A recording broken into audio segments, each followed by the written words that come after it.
Hey everybody, welcome to We've Got Worm, a Daly Planet Films podcast series where we expertly dissect and discuss the hit web serial Worm, week by week, arc by arc. My name is Matt Freeman, your host and S-Class Worm expert, and I'm joined as always by Scott Daly, classification Brute 1. How's it going, Scott?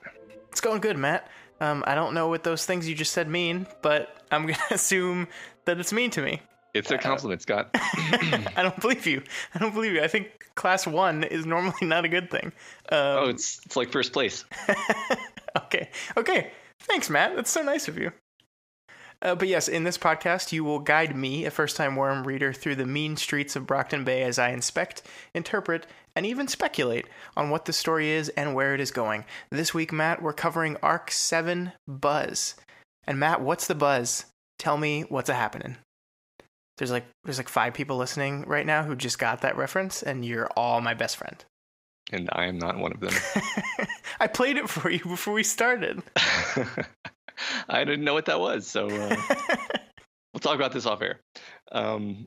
So this is a pretty good arc, Scott. We got some pretty tense escalation. We've upped the scale of things to something you might call open warfare. Yeah, you might call it that. How do you feel about how things are ramping up?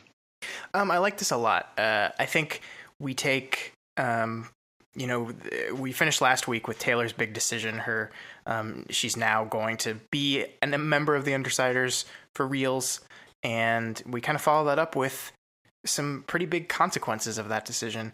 Not really direct consequences, but a lot of indirect consequences, a lot of this escape that Taylor went to kind of falling apart around her as she realizes that life on this side of the fence is not as green as she thought it was. I think it's really good. And like you mentioned, yeah, there's a very clear sense of like building towards something.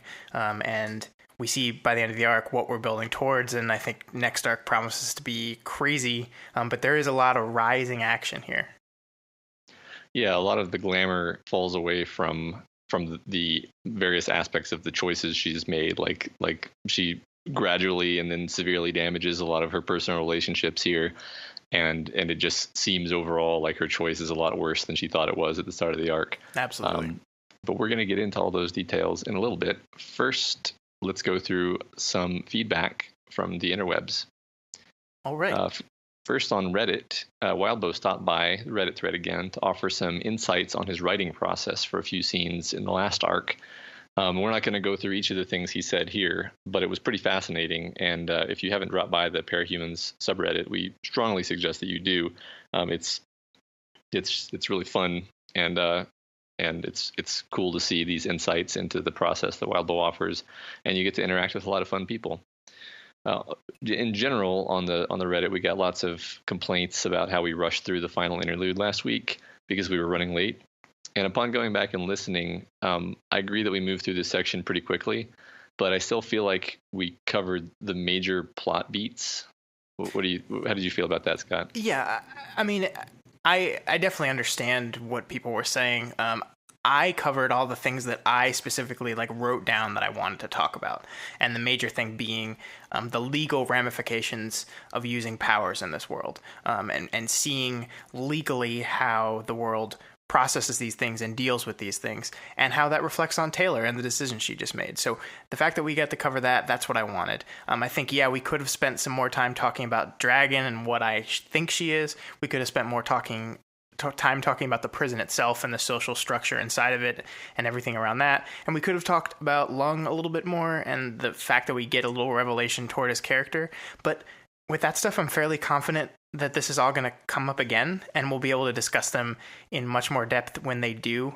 I'll say right now that I noticed these things, I'm recording these things, I'm listening to these things, and I'm thinking about these things, and we will discuss them eventually. So just because we skip over something in one particular section does not mean that I am not noticing the things and we do not think they're important. Yeah, and also I'm not going out of my way to draw attention to the first mention of Glastic-Wenye's name, because Scott doesn't know who that is, and it doesn't matter to him. Yeah, it sounds like you just said a whole bunch of nonsense, right? Yeah, there you go. So there we go. So moving on from there, both the White Squirrel and Kate Walls mentioned that we've seen a few instances of heroes not acting very heroic at this point. And while we agree that Taylor has made some bad decisions, there's a lot of shades of gray going on. Kate asks, could the heroes actually be evil and the villains, or maybe just the Undersiders, be morally good? From what we've seen, what kind of actions do you think we'll see from the Protectorate wards government entities taking in future chapters? Do you think we're going to see more villains that are actually pretty decent people, or is Taylor going to end up surrounded by psychopaths? What do you think, Scott? Is there an all of the above answer on that one? I think people are complicated, right? And I think that's one of the things that this story is saying, that just because you are a supervillain, quote unquote, does not make you a bad person. Just because you are a superhero does not make you a good person. And there are people of good and bad qualities on both sides. I think, while I do definitely think that there have been pains taken in the story to show the established superhero authority and the Protectorate and some of the other superheroes we've seen as not so clear-cut good, I do still think that Taylor is going down a bad road. I think that the things that Coyle is presenting in last arc and in this arc are things that will have very serious and bad consequences. So while I agree that, this isn't black and white and the heroes aren't necessarily good and maybe she can do more good from where she's at, it's still not good for her, I guess. Yeah. There's the element we briefly mentioned that capes tend to be people who've had rough lives because the powers come to them in moments of extreme duress. So just speaking from that perspective, it makes sense, and we've talked about this briefly before, that all parahumans are in some sense people with trauma, right, which is a theme, I think. So it would be a bit of an ask to expect really purely morally good people to come popping out of the woodwork. Yeah, and I think that's an interesting twist on, normal superhero origins, right? I mean, like, with characters like Superman who stand up for truth and justice and are completely morally good, like, he's that way because he basically had the perfect childhood and he was raised, like, perfectly. He was happy and cared after. So, like, to put people of Superman's strength and stature in the community, but have this darker past behind it, is interesting. Right. Yeah, you give that power to them on the worst day of their life instead of let them grow up with it. Right. You get a different person. Code Zeta asks our opinion on how the Birdcage is structured and accuses Scott of being cynical in assuming that people are going to escape later. What do you think, Scott? So I don't know if that's cynical so much as it is, this is a story, and stories need interesting beats to them, and setting up an inescapable prison without having escaping from it be a plot element at some point just seems, I don't know, it seems like pointless. I do think we are going to see more of the Birdcage, so I don't want to go into this. I think the structure seems kind of terrible to me. Like the idea on the surface of that we just let these prisoners run rampant through this prison, and they've set up their own kind of rule of law. It kind of hints that, like, once people have been put away, authority and the law stops caring about them. Like, we've locked them up, and it is not on us to take care of them anymore, which I think is not true. Like, once you've locked someone in your facility, it is your responsibility to take care of them, and it doesn't seem like that's happening. But I think we'll see more on this prison later, I'm guessing. Yeah, it's like it might as well be a death sentence. Like, right. Obviously, no one steps in to save Bakura when Lung decides it's her time. Yeah, and there are prisons in real life that do this too. There are some prisons in some third world countries where the guards are just so outnumbered that they just have let the prisoners develop their own form of government and community, and it usually is terrible and corrupt and results in a lot of people getting murdered. So it's not a good thing at all. Yeah, there's more to talk about regarding the Birdcage. That was a very dense interlude, but I think we can hit all those points over a longer period of time. Yep. So on YouTube, the never-ending battle to decipher exactly what Uber's power is wages on. Neither side seems to be letting up. Thousands are dead, and Scott still has no idea what Uber is. That's true. But Thomas has some thoughts on Danny's parenting, indicating that it's hinted in the story that Danny's father was abusive, and Danny might have never gotten proper instruction on what being a parent is. Yeah, that makes sense to me actually, and in fact, it's almost like the reason he's being so hands off is that he's terrified of being too hands on, and he never wants to be like his father, so he goes too far in the opposite direction. That sounds plausible to me. Yeah, and we go back and forth on whether or not we're hard on Danny or not. And I think, like anything else in the story, there's a shade of gray to it. Danny makes mistakes. Danny's not perfect, but he is trying. And I don't want to come off as like, Danny, you screwed this up, and it's your fault that Taylor made this decision. I don't think that's true. I think she was going to come to this conclusion whether he locked her in a room or not. I just think, he just didn't know how to deal with her, and he approached the situation wrongly. Yeah, I think that's fair. All right, Scott, let's move into the beat-by-beat discussion. All right. So when we left our heroes, Coyle had revealed himself as the secret benefactor of the Undersiders and the man behind all the plans we've been watching for 6 arcs. After murking the heroes, Taylor has decided to stay with the Undersiders in order to be true to herself and to get to know the others better. And she's also moved out of her house.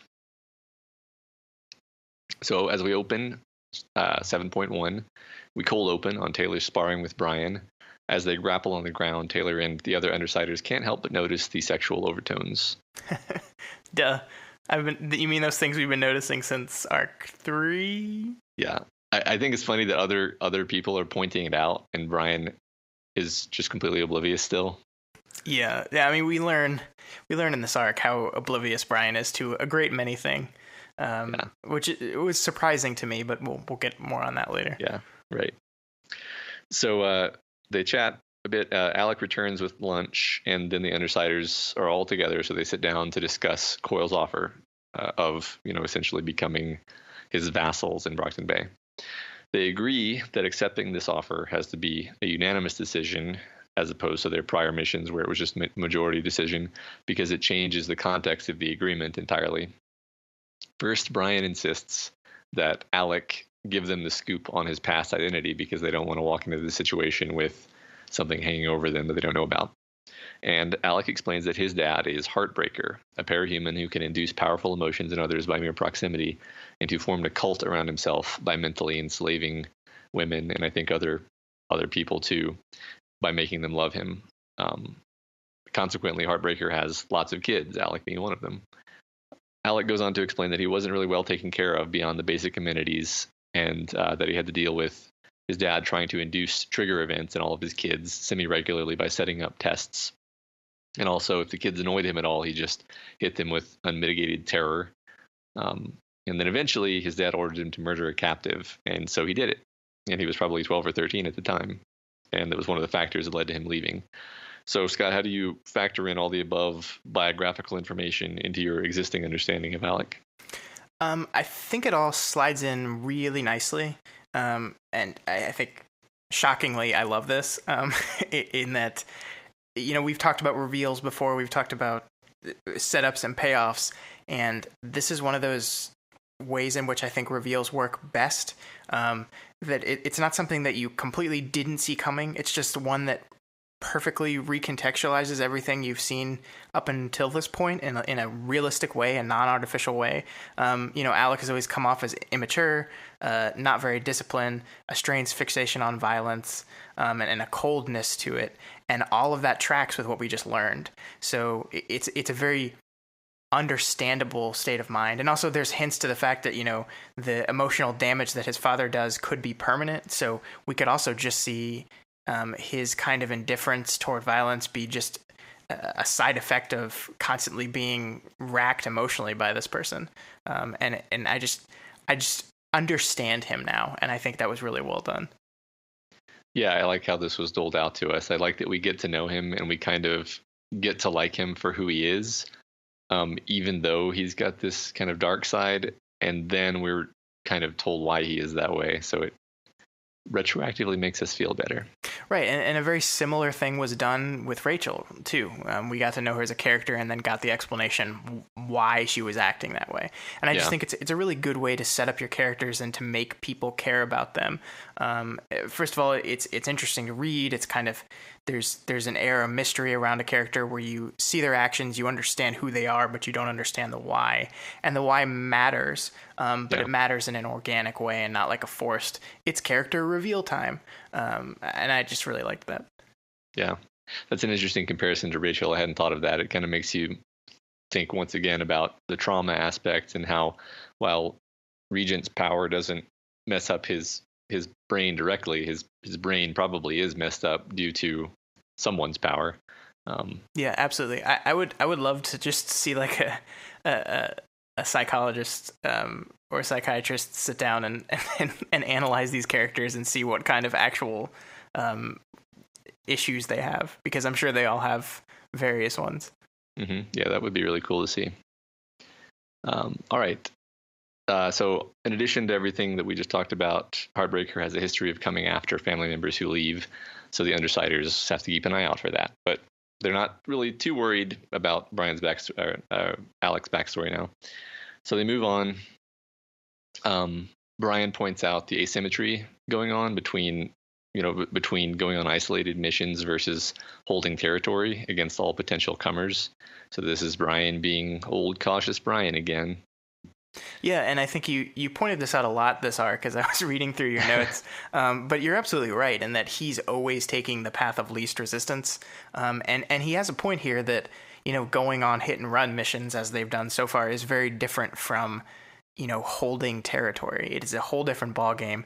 Their plans throughout the rest of this was really just get in, take something, and get out as fast as possible. And that's how they've succeeded in what they've done. This is entirely different. So, old cautious Brian has a little bit of a point here. Yeah. Well, he's always very rational. It just draws a stark contrast to Taylor, for example. Yeah. So most of the team can't think of any particular downsides to taking the deal, since they get the sense that they can just abandon later if it's not going well for them, which is kind of funny. Yeah. These guys are not used to dealing with criminals. Rachel proves to be the only holdout, and quite an intractable one. She isn't even up for a discussion, and she just starts to leave. But before she can leave, Taylor asks if she can come with Rachel, who at first rejects her out of suspicion that Taylor is just trying to hang out so she can pressure her to change her mind. And Taylor, despite feeling defensive about it, forces herself to interact with Rachel using dog psychology, and eventually offers to come help her care for the dogs. And if Taylor annoys her at all, Rachel is allowed a free shot at her. So were you think back to the first time you read this, were you surprised at Rachel being the holdout? Because she seemed like she was always the one game for just about anything. Yeah, I think I mean, I can't tell you that I remember exactly, but I think I was like, well, it sounds like everyone's going to go along with it. And then Rachel has a problem with it. Yeah. And I wasn't necessarily surprised that she was being intractable about it, because that's her character. But I didn't know in advance that she had a hang up about it. Especially when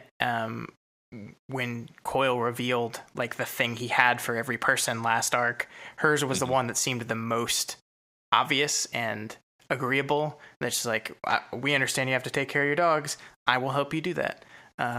So yeah, I was a little surprised, but I don't have much else to say about the rest of this chapter. The thing that I've been doing for the last couple of weeks is kind of look at the first chapter as the setup for the thematic areas of the rest of the arc, and trying to analyze and find those setups and how they're done cleverly here. And I think there are some here. One of the big themes of this arc is Taylor's recontextualizing each of her relationships with the Undersiders. And we see that kind of set up in how we learn about Alec. We see that in her attempts to bond with Rachel.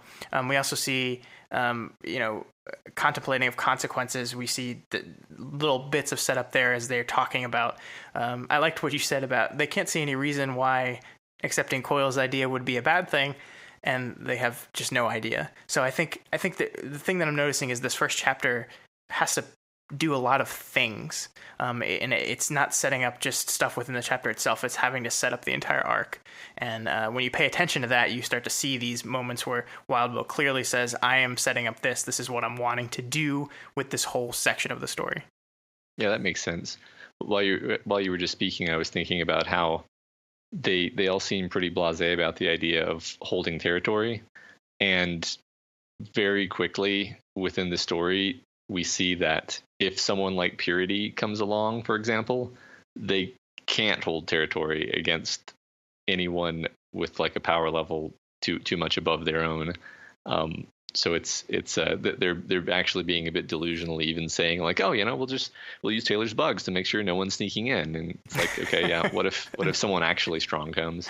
Yeah. And I think that the thing is they're very street level, right? I mean, their power sets allow them to pull off heists and to mess with people. Their power sets are not, and they're strong. I don't want to make it seem like they're not strong, but they're not made for that kind of engagement. And we see that in this arc. We see how completely underclassed they are in some areas.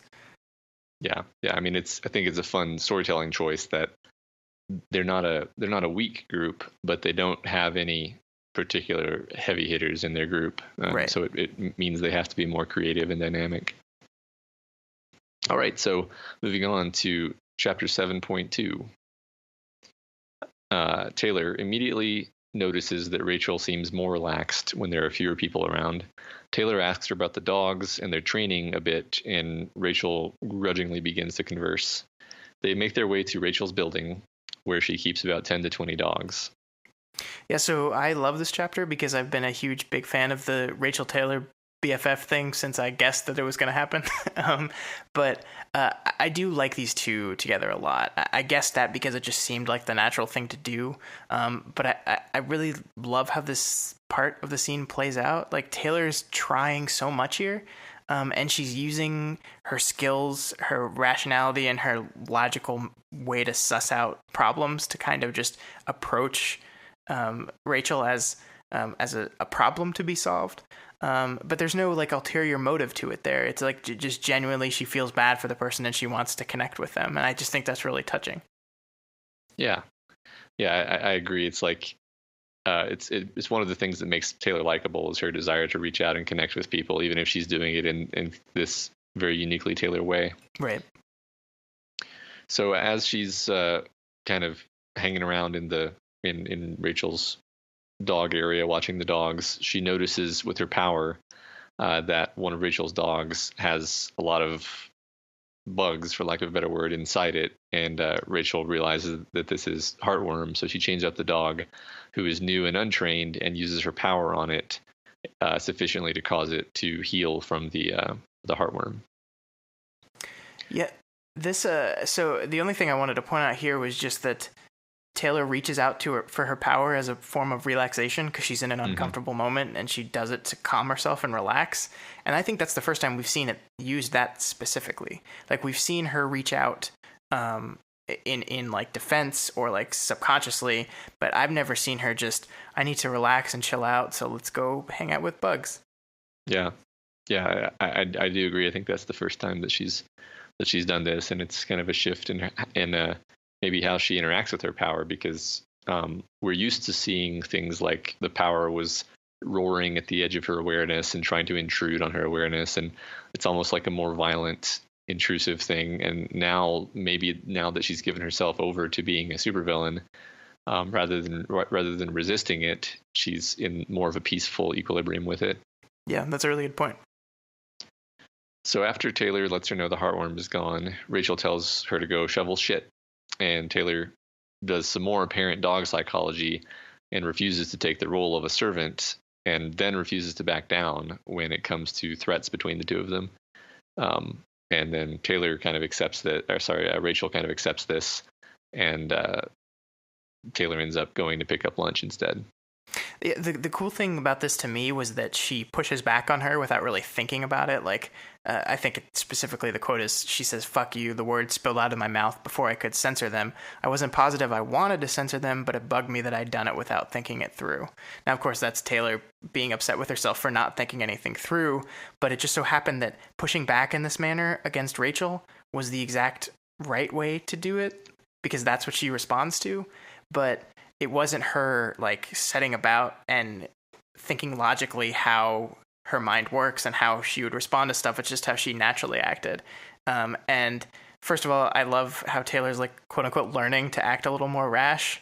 But I also love what this says about her, and that their friendship might just be a little bit more natural. Like, it's not just going to be Taylor constantly thinking about every word she says in order to make sure that Rachel's happy. It's like maybe they just get along better just naturally. Yeah, that's a good point. Yeah, that also kind of draws my attention to how I think both Lisa and Brian at different points in this chapter describe Taylor as being, analytical and logical. And obviously she's been described that way before, and that's true where it's true. But I think maybe other characters tend to miss this kind of angry, impulsive side of her that we get to see because we're in her head. Right. Yeah, and I think the easy answer to that is she's kind of both too, right? I mean, like, she can be very analytical, very focused, but she also, you back her into a corner and she acts on instinct. So that's really interesting. Yeah. 7.3 starts, and Taylor's returned with the food that she went to pick up. And then her and Rachel just hang out and watch the dogs together. They chat a bit about the perils of dog ownership. I think it's really interesting how this dialogue reads to me as combative and unpleasant unless you know about Rachel's psychology. And then if you know about Rachel's psychology, it seems more like the verbal equivalent of two dogs wrestling to pass the time. Like when Taylor says, "Acknowledge me, damn it," that's like not something you'd really say to a normal person unless you wanted them to, take it wrong. But Rachel just kind of takes it like a demand for her attention, the way a dog would. Like if you kind of like, grab them by the scruff and look at them and they look at you, it's like she doesn't get offended by it. So yeah, they end up, Rachel gives her the ball thrower to play with the dogs, and then Rachel starts telling her the dogs' histories. Yeah, I really like this too, and I like what you said about how about that they're like dogs playing, and that goes kind of back to just the last chapter where Taylor's sitting there uncomfortable watching two dogs roughhouse, and she's like worried because she thinks they're like playing too hard, and Rachel kind of just says, "No, as long as there's no blood, it's fine." And that's kind of what's happening here is like they're being rough with each other, they're being socially rude to each other, but I mean they're just having a match of power, I guess. Yeah, it even gets to the point of threats of violence a bit later on between the two of them, and then they just kind of back down again, and it's almost like this is just, for Rachel, this is more like testing and establishing rapport, which is interesting. Yeah. So Rachel just mentions another detail of her power, which is that it can heal the dogs that it's used on, but it seemingly can't heal injuries that existed before Rachel met the dog, or at least that's what we're given to understand at this point. Yeah, and I like this detail a lot because it kind of shows Rachel's passion a little bit here, that she like can't just grow all the dogs and heal them and then they'll all be fine. Like, she really, really cares about these dogs, and it's not just because of her power, it's just because of who she is. Right. Rachel goes on to muse about if dogs could have trigger events. What do you think about this, Scott? I thought about whether or not we should actually talk about this or not, but it got my brain spinning so much that I felt like we have to talk about it. It's funny, like one little sentence in my brain like races off. So I guess the train of thought here is that if people knew that punishing dogs could trigger them to develop superpowers, they might treat dogs nicer.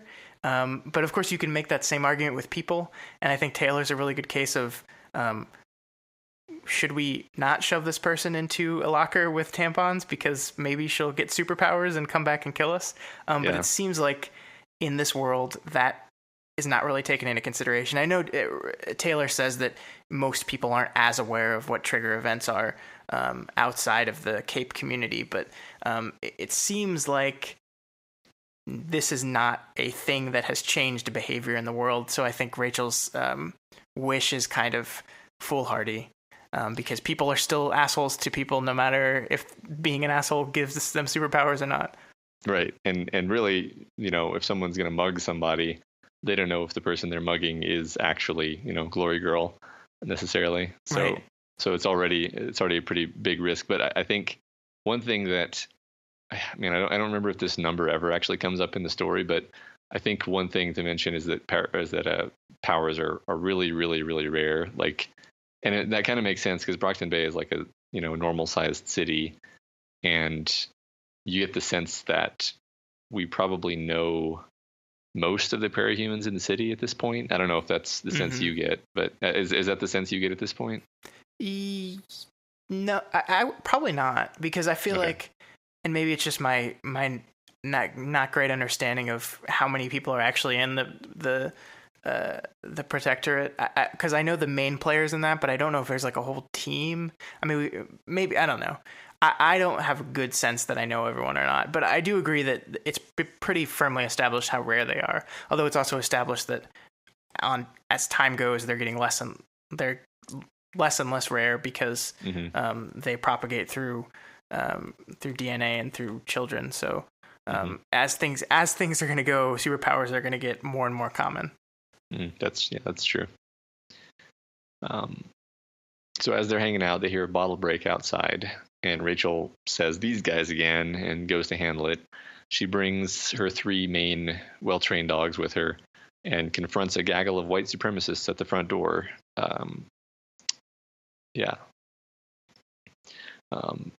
Just as an aside, I was trying to puzzle out what this 83 tattoo means. I was trying to think, should I be able to figure this out knowing what I know about the story? It's like Heil, something starting with a C, but I couldn't figure it out. So yeah, I tried to do some research and I couldn't figure it out either. I just thought it was some setup for a payoff, but now I don't know. Well, yeah, it may be that, and I'm just forgetting something. But listeners, if you know what the 83 tattoo means, let us know. So the skinheads obviously want Rachel out of the area, and they've obviously talked themselves into the idea of using violence to make her leave at this point. When it becomes apparent that things are escalating, Taylor tries and fails to find something to use as a mask. While she's looking for the mask, a gun comes into play, and of course she's aware of all this because she's kind of watching everything with her bugs, and Taylor has to move faster, so she draws all the bugs in the area, of which there are a lot because it's an outdoor dog park essentially, and has them climb up over her body. This actually seems to be the first time that Taylor is actually grossed out by being covered in her own bugs, although really she's only grossed out because she knows they're covered in dog poo.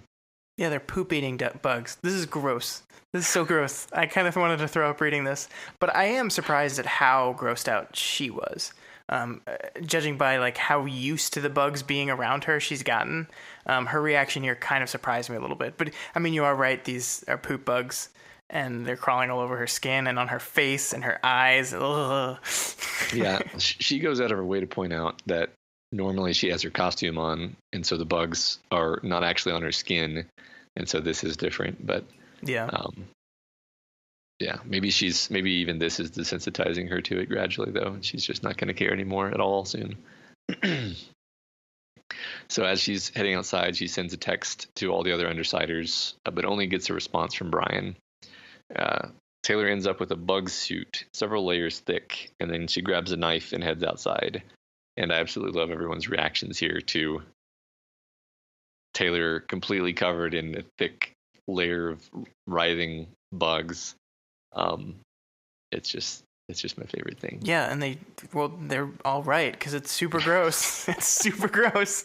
I would react that way too if a bug person walked outside. Yeah. For some reason, the funniest part to me is Rachel just going "What the hell?" So one of the gang members pretty much unhesitatingly shoots Taylor or shoots at Taylor, I should say. The bullet passes through where her torso would be if she were actually standing up, but surprise, she's crouched down, and she's using the bugs to form kind of a person-shaped tower over herself as a decoy. So Taylor would have died just then because he didn't have any armor. She was thinking ahead.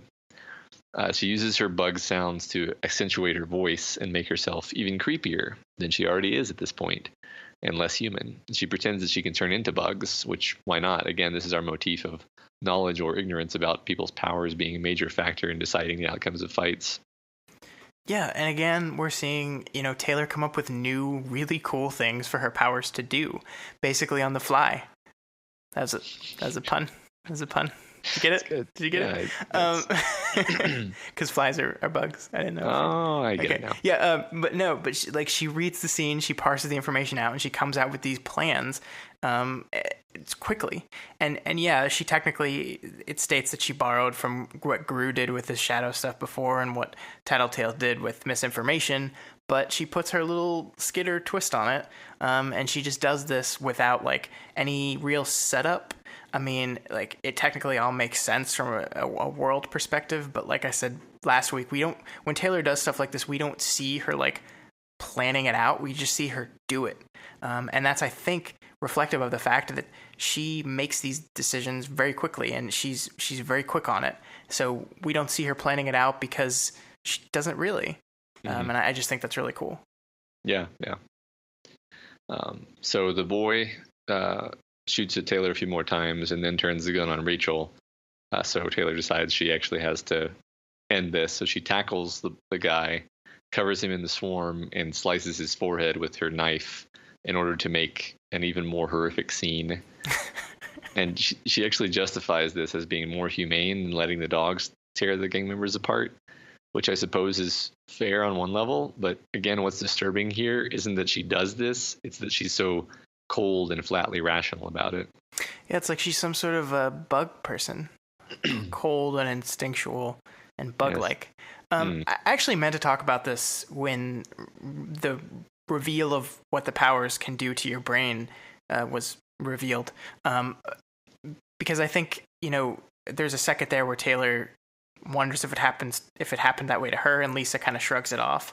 But, I really think of, whenever it's a mind kind of shaped power, like with Rachel or with Labyrinth, we see that it has the effect on them, and part of me wonders if this is an effect of her power. And I'm not ready to nail it down and call it a formal prediction just yet. I just think it's very narratively interesting that her coldness could be a result of her actions, but it could also be something to do with just her power. And especially since it seems to happen at times where she's either reaching for or actively using her powers is when suddenly she's cold and kind of not noticing the amount of violence she's inflicting on people. But then in other times we see her where she has a very strong moral compass and a conscience, but it's the times where she's actively using her powers where that seems to go away. So I don't know how that's going to built out, but I noticed it, and I'm thinking about it. Yeah, I think that all makes a lot of sense. I remember being surprised at Tattletale's dismissal of the idea that her powers affected her mind, because I'm like, well, it's partially a sensory power, and I kind of think of your sensory perceptions as, in some sense, being part of your mind, and it definitely changes how she thinks because it broadens her awareness of things. That's already an effect on her mind. Especially since it's kind of close to Rachel's power. I mean, it's not exactly, but they're both their powers allow them to control living creatures in some way. So it's very similar. And the fact that you're right, that Tattletale just shrugged it off and that Taylor was just like, yeah, okay, and just didn't think about it at all from that point on is interesting. Yeah. That's something I think is definitely worth tracking going forward. This theme of, this all goes hand in hand with the theme of the powers and as a metaphor for trauma and so forth. Right. But it could be more than a metaphor, I think, is what you're saying. Yeah. So the skinheads are scared off by Taylor's attack, and Taylor tries to point out that this would be a good reason to leave the area. But Rachel invokes their deal of punching Taylor if she annoyed her to shut her down, and then they go back inside, and Rachel doesn't look as angry as usual. It's because she's impressed because they're best friends forever. Yeah. Best friends. Yay. Yeah. I mean, honestly, Scott, this is pretty chummy for Rachel. So your prediction, I don't know at what point it becomes appropriate to just call that prediction, because like Rachel's gonna continue to be Rachel. You get the sense, so she's not gonna suddenly just be like, oh my God, you're my best friend. Yeah. Hugging, side hug. I'm ready to call it, but that's up to you. I mean, I think we can call it. Okay. I think it's fair. All right. I got one right. There you go. One in the bag. So Brian finally arrives while Rach and Taylor are in the middle of shoveling dog poo. Brian tries to convince Rachel to leave the area, but Taylor eventually, he's not successful because he's never successful with trying to convince Rachel of anything. But Taylor eventually prevails by impressing the need to protect her dogs from the threat to poison the dogs with poison hot dogs that the skinheads had made. So Rachel finally agrees that she needs to move the dogs to a more protected area, and decides that she's going to accept Coyle's offer. Yeah, this is cool because it's more reinforcement of the dog-like thinking, right? It's like Rachel is concerned about her territory. She's concerned about a show of force. These are the things she thinks about first. And Taylor knows how to both appeal to those parts of her while also kind of getting her to do what she wants. And I think, again, this is something I've been thinking for a while, but I don't know if I've actually made it... I've declared it on the podcast, but Taylor definitely seems like she's a better leader than Brian is. And there's been kind of hints at that going through the last few arcs, and I think this is another big one. And I'm kind of wondering to myself how long until this Taylor as leader thing becomes official, because it just seems like she's got a better grasp on how to deal with all these people and to lead all these people. Yeah, I agree that she seems much better at people stuff. That's an interesting situation that we have a male leader who is not so good at people stuff, who is in a situation where he may be demoted and replaced by a female leader. Does this sound familiar? I'm sorry, I'm spoiling later in the chapter. Sorry. So Rachel is able to read from Taylor's body language after Brian walks away that Taylor is into Brian, and Taylor is forced to admit it because she doesn't want to lie to Rachel. Rachel just proposes that Taylor offer to sleep with him and solve the problem, because why make it more complicated than it needs to be? So, Scott, she's offering Taylor advice. Yeah, I win. I mean, they're relationship advice, they're sharing relationship advice, they're sharing jackets, and they're shoveling poo together. I mean, that's what best friends do. So, yeah. I think so. So as Brian makes his way in, he says that he can't get a hold of Coyle, and Lisa and Alex still haven't responded to Taylor's text asking for help. So it's decided that something big might be going on, and Taylor and Brian head back to the lair while Rachel deals with the dogs. Brian is such a warrior, don't you think? Yes. So they discuss on the way the fact that Rachel has been a source of a lot of team problems. This episode with the skinheads included, and Taylor takes this opportunity to try to communicate some of the key lessons of dog psychology to Brian without really letting him know that that's what she's doing. So she's mainly focusing on Rachel's need to challenge Brian because he's the alpha, but she explains this in terms of, it's her upbringing. She doesn't explain it in terms of she thinks like a dog. Yeah, and again, that's Taylor being a leader, not only in how she's presenting this information to Brian, but dogs challenge the alpha when they do not feel that the alpha is strong enough to lead the pack.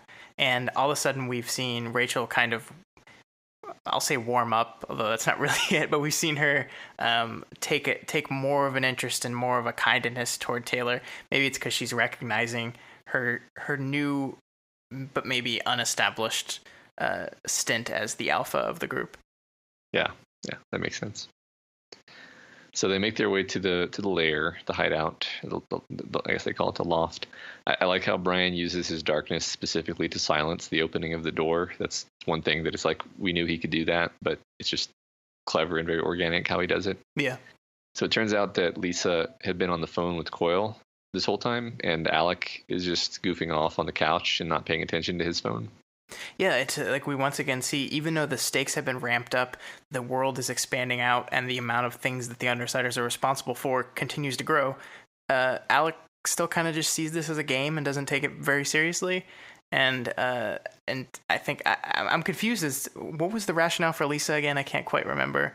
that she was just busy on the phone, and she had to get a new burner or something, so she didn't get the new number, I think it was. But yeah, something to do with just not having the right phone at hand, I think. Yeah, but I mean, like, this is serious stuff now. We're dealing with really serious things, and no one takes this as seriously as Taylor does, and Brian to a certain extent. Yeah, and also, yeah, now that you point that out, this is a perfect example of, like, if they're going to be holding territory, the whole idea there is that if, someone comes onto their territory, they're going to have to be very responsive and coordinate to respond to it quickly. And they can't just do this thing where they plan out something ahead of time that's going to be like, meet here now. And then if you don't show up, you've really let the team down. So, so Lisa is on the phone with Coyle because something big has indeed happened. She's on her computer. She's viewing an email in which the secret identities and phone numbers, addresses, and other personal details of the top members of Empire 88 are revealed, even those without powers. So the evidence is just devastatingly complete and convincing, and completely exposes all of the capes in Empire 88. And then you see the email is also CC'd to, like, all of the media outlets in the city and big national ones, and that it was sent about an hour ago, roughly when they were having their altercation with Rachel. Yeah, and I think this is our first hint at what the means of Coyle's plans will end up being justified by the ends. Now we're outing people as identities. We're endangering their families. In this particular case, it's not seen as necessarily that bad of a thing, because Empire 88 are literal Nazis, and probably deserve just about everything they get. But it is just a kind of a show of what Coyle is willing to do. Like, does he have this kind of information on the Undersiders? He probably does. What's to stop him from using it on them if they ever, like, we talked earlier about how they said, oh, well, if they stop liking the deal, they can just get out. Like, that's just like, this guy is going to do whatever he needs to do to get what he wants. And he sees these people as pawns, not as actual friends or people to stick up for or people to protect. If that doesn't align with his plans. Yeah. I like the beat here that Lisa is really taken aback that he's done this, because she actually, and we're going to see this again in a little bit, she seems to have actually bought into her shtick about the cops and robbers nature of the Cape scene. And it really bothers her that Coyle has violated this, because I think it's important to her conscience in some sense that she continue to see this Cape adventure as a big game, and now Coyle has kind of ruined that by ruining these people's lives, and so she's starting to feel some strain here. Yeah, we're going to see it later in the arc, but she is much the same as Taylor in some aspects, where she rationalizes and compartmentalizes information to suit her morals and her needs. Totally. So they briefly discuss amongst themselves the notion that Coyle planned this to come out right when they were, just happened to get into an altercation with the Empire 88. But they agree that it doesn't really make sense. It's not Coyle's style, and also Coyle was pretty sure that he was, he already had the Undersiders in the bag, so they don't see why he would do that. What do you think? Yeah, I think that's bullshit, and that's really stupid of them to just make that assumption. First of all, Coyle just seems to know things that others don't. We know that Rachel was a firm no vote until the moment with Empire 88, right? It's funny that they just happen to show up at the exact same time she was there feeding her dogs, which just happened to be the moment where all the information was released. Now, sure, that could be a lot of coincidences, but you start stacking coincidences on top of each other, and it starts to seem like a plan. There's so much they don't know about Coyle, and there's so much they don't know about his plan. And, something that's just occurring to me now is the whole idea of the Undersiders. We touched on this, but the whole idea of the Undersiders being an enforcement group that can hold territory seems contrary to everything that he's used them for up until this point. And it just seems like they don't fit in that role. So, like, I'm not entirely convinced he even wants them for what he's saying he wants them for. So, like, the fact that they're being so trusting of this guy is ridiculous. Yeah, especially after last arc, he was like, I admit that I considered you expendable and sent you on a lot of really tough missions just to see if you would make it. Right. But now that you have, you're very important to me, and I won't let anything bad happen to you. Yeah, exactly. Yeah, I mean, it's just like the amount of mental leaps they're trying to make with this thing because they want what he wants to give them to be true is kind of ridiculous. Yeah, he's definitely kind of found their weaknesses, and yeah, it does seem throughout this chapter actually that they're borderline desperate to make this deal work. Most of them are, some of them less than others, definitely. And obviously that's going to fall out near the end. But yeah, like they're kind of closing their eyes to a lot of realities to make that make sense to themselves. Yeah, especially Taylor, who I think needs this to be the right move to justify the decision she made. Mm-hmm. So she's kind of desperate to believe in him. Mm-hmm. Yeah, totally. So 7.5 opens. Brian, a.k.a. Chicken Little, says it's too dangerous to stay in the hideout and suggests that the team split up. You're so mean to him. Well, I mean, it's just so consistent. Everything he does in this chapter is just like, oh, we better avoid that danger. Yeah, no, you're right. Let's proactively. I mean, and again, none of it is irrational. It's just very consistently characterized as making the cautious choice at every opportunity. So yeah, they split up and go into hiding. Taylor and Brian will stay at Brian's swank bachelor pad, and Lisa and Alec will sleep in dog excrement. So on the one hand, you see this as Brian wanting alone time with Taylor. On the other, you see Brian's kind of vindictiveness because he's still pissed off at Lisa and Alec for failing to answer the call, which, I mean, I guess you could technically call good leadership, but I don't really think so. But this is funny. Yeah, right. Oh yeah, and that, speaking of him getting really annoyed with Alec, this is another like rift within the team. Like when Taylor made her decision, she felt like she was part of this team, and they were all pals, kind of. Like even Rachel, she was kind of working on Rachel. But at this point, this is the first I think this is the first rift, and we're going to see more in a little bit, where now Brian is really mad at Alec, and you can tell that Alec is pretty annoyed with him, but he's pretty flat and affectless, so it's hard to tell. And it's not going to get better from this point. No. Yeah, that's a really good point. That, again, this whole theme of now that you've committed to it, this becomes the real world, and things aren't as nice and escapist as they appear to be. Yep. So Taylor takes this opportunity to shower quickly, and she puts on the lower part of her costume with the upper part tied around her waist so she can put on her costume really quickly, which obviously she's doing because she was just caught in a pickle an hour ago where, in order to help Rachel, she needed some kind of costume or mask, and she didn't have it, so she's going to avoid that happening again. They head to the bus stop together, and they talk about whether the other team members will think Brian is being paranoid, which they agree that they will think that. But what do you think, Scott? Do you think this was a paranoid choice? I mean, probably a little. I'm confused as to why he's so concerned about what they would think about it.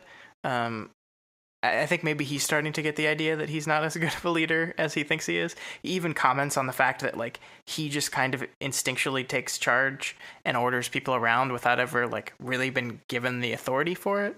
But, I mean, I think he's also being kind of smart here. I mean, like, it turns out that he was kind of right in what we see. So, I mean, you're only paranoid until you turn out to be right.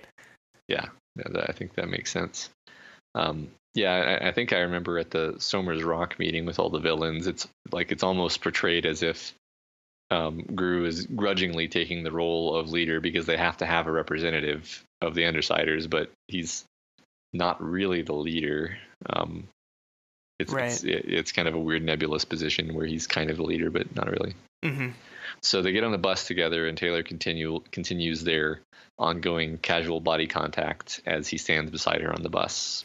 So we're going to talk about this, I think, later when we get to the reveal of their relationship. But I mean, come on.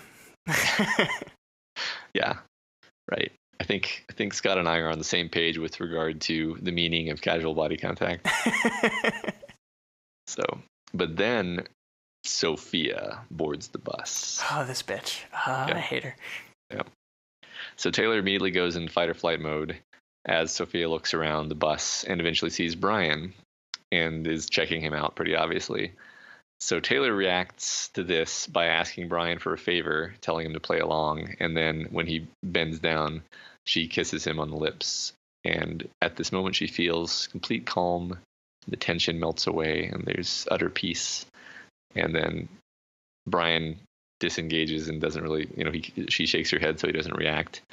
And then Taylor looks back at Sophia to make sure that her audience is paying attention. And then soon they get off the bus and go shopping. So before I tell my reaction, Scott, what was your reaction to this scene in general? This is not cool of her to do at all. I didn't it's like, I understand her motivation for it, but it's just so manipulative and it's just completely insensitive to Brian's feelings. And like, it also seems kind of out of character for Taylor. Like, as this person who like couldn't even make her way through a conversation with him when they were alone, now like suddenly does this. But again, that goes back to how Taylor is, when she's thinking about things, she can't do it. But like when she's kind of pushed into a corner and goes into this fight or flight mode that you mentioned, she acts on impulse. And I think it's really fucked up. Yeah. So I think the first time I read this, I was definitely thinking of how it's kind of shitty to use a person as a prop like this. Like if Brian did have feelings for her at this point and then realized that she had only kissed him to stick it to some third party, then wouldn't that have hurt to hear? Like in fact, yes. I think that when I read the following scene, I may have even thought to myself, like maybe he does have feelings for her, but now he's hurt and he's denying them because he's like, I'm not gonna open my heart to this person who's gonna jerk me around like this. Yeah. So it's a very, very interesting, dramatic situation we're in, Scott. Absolutely. So we move into chapter 7.6, and they get off the bus, and Taylor defers explaining what just happened until later. They see a store window where the news stations are broadcasting the scoop on the Empire 88 reveal, basically just spilling all the secret identities right there on the TV. The two Undersiders split up to grab food and toiletries and so forth. Taylor heads to a used bookstore to buy a book on dog psychology in order to get a leg up on the Rachel situation. Yeah, so, I mean, my big takeaway from here is that Taylor takes what was a stupid decision in the last chapter and builds on it and makes it worse. By hiding the reasoning from Brian, it only makes it even worse, because really her motivation for doing so is just because she doesn't want to have the conversation. It really has nothing to do with, I need to be in private to do this. It's just she's putting off the conversation for as long as possible, and she's disrespecting him again. Yeah, it's hard to say how much of this is that she knows she kind of made a mistake there, or how much of it is fairly predictable, nerves, understandable nervousness about the topic, which she's demonstrated before. Right.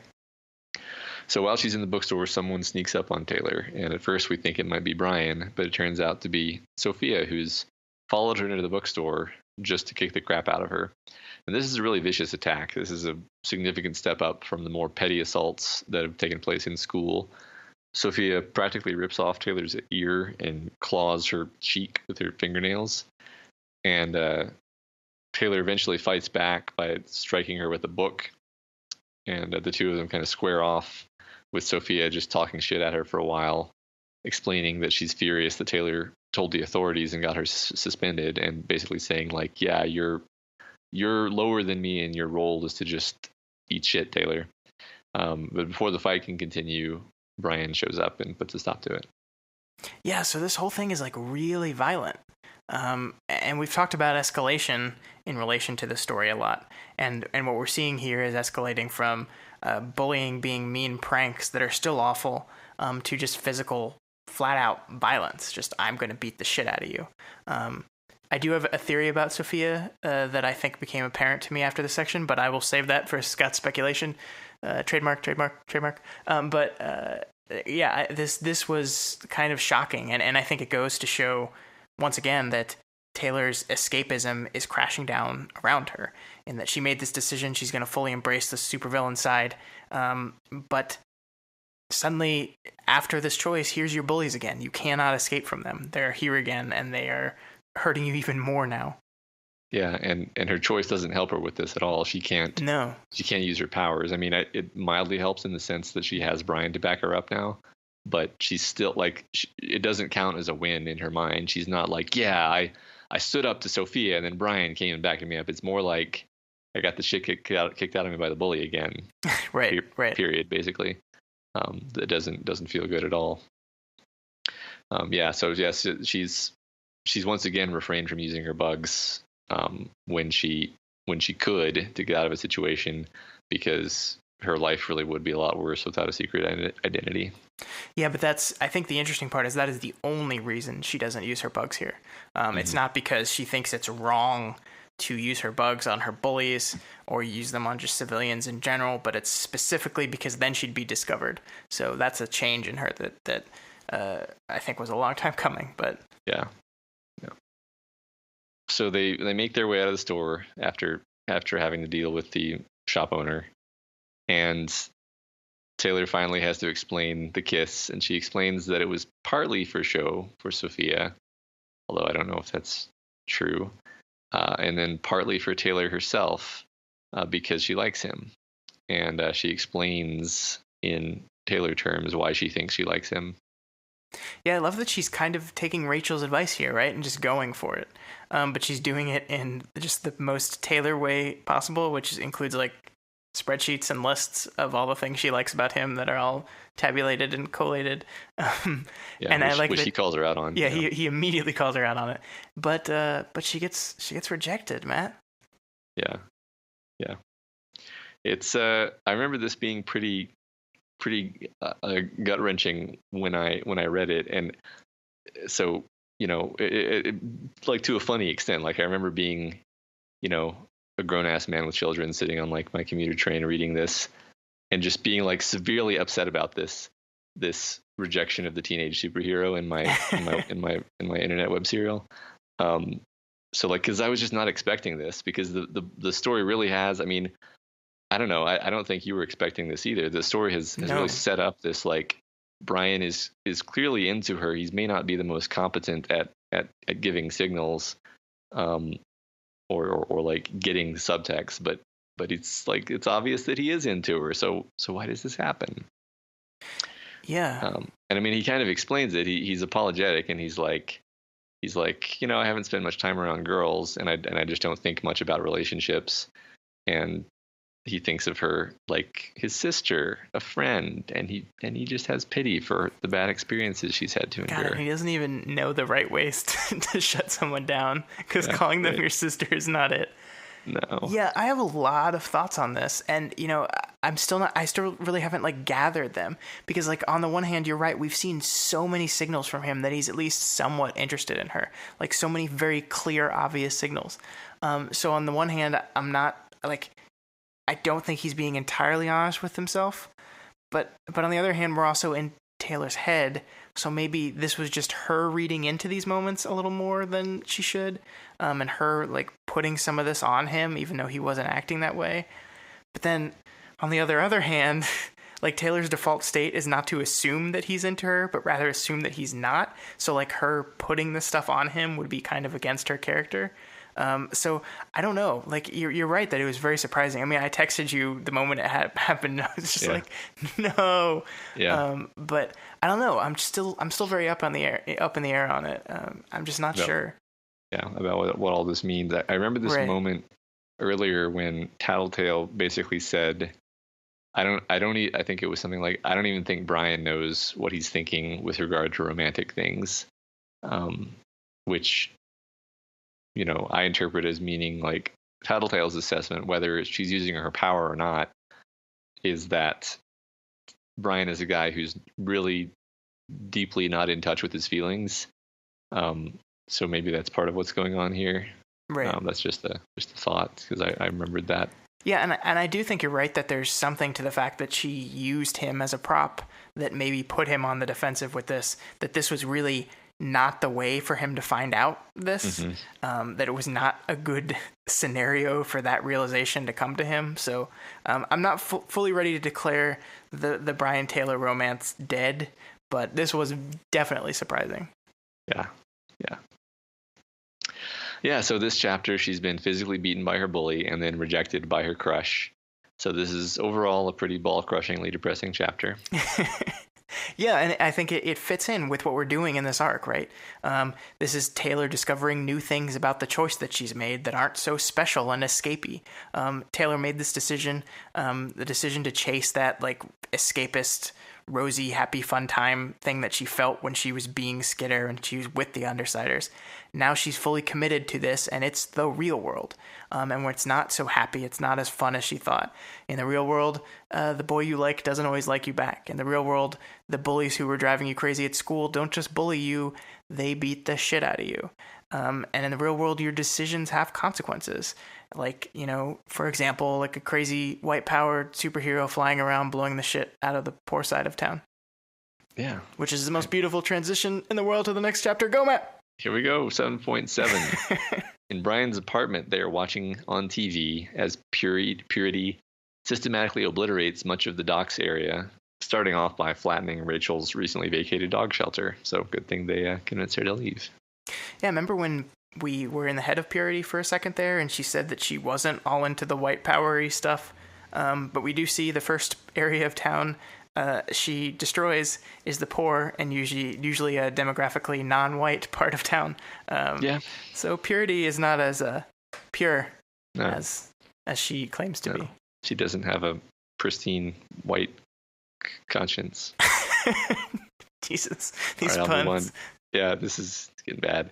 So Taylor immediately, upon seeing this, starts getting ready to go out and fight Empire 88. But Brian stops her because it's not their job. And at which point we get the awesome moment where they're interrupted from the TV saying, "Undersiders," a female voice cut into the conversation. "Protectorate, take note." Thought that was kind of... Yeah, it's really cool, and it's really wonderfully timed because it solves their argument for them, which happens a lot between these two characters, that their arguments get solved by some outside force. It's true. So Purity explains that this is happening because when the secret identities were revealed, something was taken from her, and of course we understand it from context because we had the Purity interlude that she's talking about. Aster having been taken by the good guys, and we already know that she's, as Tattletale describes, a pretty protective mama bear. So she kind of loses it, and she wants her kid back, and she thinks the Undersiders did this because, as we're kind of told, because they have Tattletale with them, and because there's been this recent conflict, and Coyle apparently is not doing anything to, or rather, Kaiser is not really doing anything to convince him otherwise. Yeah, I think we talk about the interludes a lot, and I think in the first arc, you said that some of the interludes are some of your favorite parts of the story, and I think it's really cool that we get to see that power here. In that, it really would have killed the momentum of this chapter to have someone stop and explain, well, Purity is really upset right now because they took her kid, and so you don't understand, her kid is really important to her, and here's all the reasons why her kid is important to her, and all this stuff. That would have just killed everything. But we just know because we've been in her head and we've seen how she feels about this child and how everything she puts into her child is the source of her powers, kind of, and that she needs to think about the kid to channel her power. So the interludes are really good, and they really fill in the gaps and holes in the story for this to mean more to us. Yeah, it really fleshes it out and shows you the world from different eyes. Mm-hmm.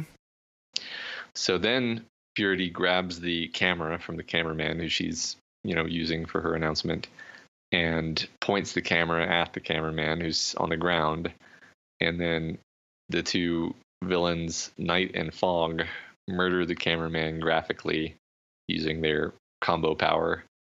So for me, this was another one of those escalation of threat and violence moments.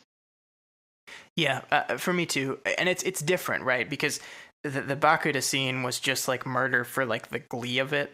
But this is like these people are not fucking around, and this is definitely not a game. Like, and they have motivation behind it. It's not just I'm crazy. It's I am motivated and I have nothing left to lose. Mm-hmm. And before we move on, I just wanted to say something that Taylor's right here, that Taylor's right and Brian is wrong, in my opinion, that they are responsible for this. They have a responsibility to go out there and try to stop it. Yes, they did not kidnap Purity's baby. They did not release the information on Empire 88, but they have allied themselves with Coyle. And by assisting him in his plans, they are culpable in some level for what happens. So they have a moral obligation to help out in this. Yeah, I think there's definitely a case for that. I think yet again we see Brian making like his first gut reaction is conservative and cautious and a little bit self-serving too. Mm-hmm. Yeah. So they end up calling Tattletale to talk strategy while Brian stitches up Taylor's ear. Coyle says apparently Coyle has told Kaiser that he sent the emails so that Kaiser would get his people off the Undersiders case, but it seems that Kaiser isn't telling his people, probably just to let them continue to wreak havoc for a while. Yeah, but I don't even know like what to believe anymore. Like, that could be true. It makes sense for Kaiser to want to do that, but it also makes sense for Coyle to just not tell him, because I think when he released this information, he wanted this kind of reaction. This is what he wanted. So I don't know. Like, it's just, I can't trust anyone. Yeah, I'm not really sure what Empire 88 gains by going on just a like massive. It's not even a crime spree. It's just like a terror campaign, basically. Right. It's like there's no way after this is done, everybody's just gonna be like, okay, all right, everything's fine now because you got your kid back. Yep. So, so yeah, it's kind of surprising to me that at the end of this conversation, all the Undersiders agree that they're going to go on the offensive and go find Purity, because they don't even seem to have like a tactical answer to capes like Purity or to Hookwolf for that matter. At this point, like I guess their plan is to try to communicate with Empire 88, but they kind of move out as if they're on like an attack mission, so it's a little ambiguous, I guess. Yeah, I think you're right. I think it's probably just them underestimating their opponents. I don't think they felt like they would be as completely overwhelmed as they are in the fights that we're going to see in the next couple chapters.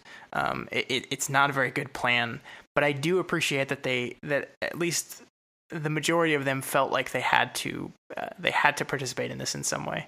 I mean, we know Taylor felt that way, but the rest of the team seems that they mostly agree. Yeah, I think so. So Coyle sends a couple of his mercs to pick them up in a fake ambulance, and while Gru and Skidder are in the ambulance, they're kind of discussing the situation. Gru actually seems concerned that Taylor was disappointed in him for not leaping to protect people from Empire 88, and she responds that she thinks of him as honorable. And then as he starts to explain that he's not such a great person, the ambulance gets kicked over by Hookwolf. Yeah, and I think Brian's honor, as it is, just doesn't extend very far. He's interested in his family, he's interested in his team, and that's it.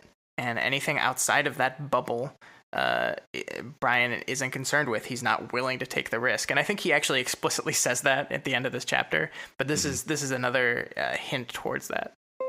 Yeah, definitely. We've seen him be protective of other people, but does not extend beyond that. Yeah. So Hookwolf shows up. Is this and he's kind of fully transformed into his creature that looks like a wolf made of hooks. So is this the first time we've seen Hookwolf do this? I think so. He appears to be able to extrude like a whole body of shifting, spinning metal hooks and spines that walks around on four legs.